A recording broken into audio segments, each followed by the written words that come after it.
Now let's talk about some enhancements to the jobs in RB9. The first thing I want to do is I'm actually going to open up a job here. And we're going to go to the tasks section. And we're going to look at this task in here because we actually added a new field in here. So if you take a look, there's one called check-in date. So if you have RB Connect, this can be a pre-populated field because we've added the functionality where your reporters can actually log into their job and they can click a check-in button at the top and it'll automatically flag the date and time that they arrived at that location.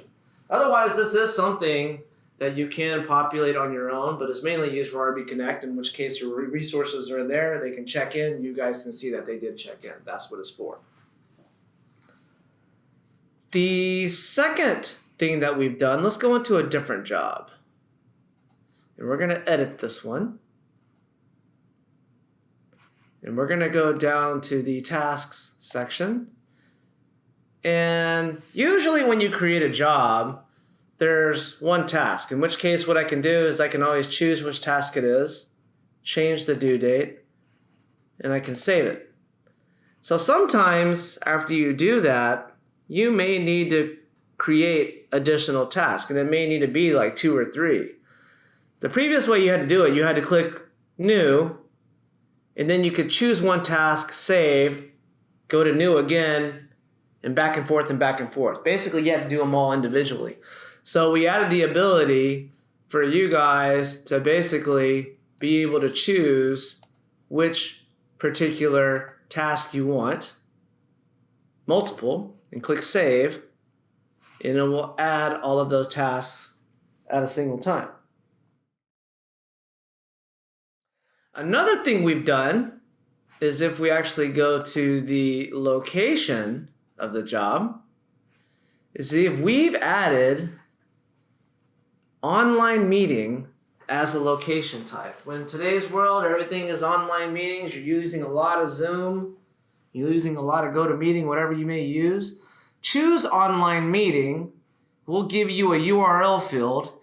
You paste the meeting link into that particular field. This is hard-coded to be an actual website address, a URL. So if it shows up on RB Connect or for your clients or your reporters, the actual URL will be a link that they can click. So that'll be nice. And secondly, you'll use the location notes for any other meeting information maybe that you want to specify or anything else you want to pass along to the reporter or the client. Use the location notes for those as well. Another one we want to take a look at is when we have a job and we want to send out the confirmation letter, for example.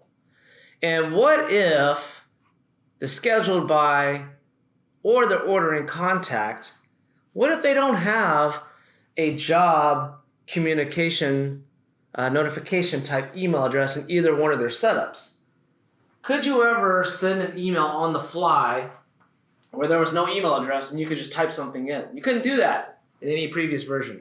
But now in RB9, I know for a fact I already set these two. They don't have a job notification email type. I can still click send job confirmation. I can show my mail composer. And once the email starts up right here, you'll see the to field is blank.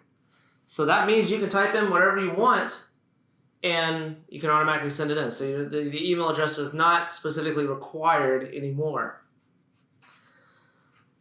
Another thing that you guys will like too is if we go down to the bottom, a lot of you asked for this is, can we delete some of the default attachments that come with the confirmation or an assignment notification, whatever that may be? The answer was always no. Now the answer is yes. You can see next to some of these files there is a minus sign to the right. So that is your delete button. So maybe I don't want this ICS file sent to the client. They don't use it. Simply click delete and that will disappear. Okay? So let's get out of here. I'm not going to send this out. And we're going to look at one more thing. We're going to go down here to the last job. We're going to edit this and go to the task function. So another nice functionality in here. Let's open the task. One thing you can do here is you can always send the assignment notification. So let's send this out to Jason. And I'm not going to show the mail composer. Actually, let's go ahead and show it. Because I don't have an email address in my setup either. That sent it. But one thing you couldn't do anyways here is you would never be able to do send assignment notification again. If you ever sent the assignment notification via email or SMS, specifically from inside the job under edit task, you couldn't do it. And a lot of you, since you have your jobs open on a day-by-day basis, this is where you want to do it if you want to resend it. Well, you never had that capability. You would have to go to the send assignment notifications and cancellations function, and you would have to send it from there. But you no longer have to do that. You can send as many times as you want from within the job. Doesn't matter. That'll do it for the job enhancements.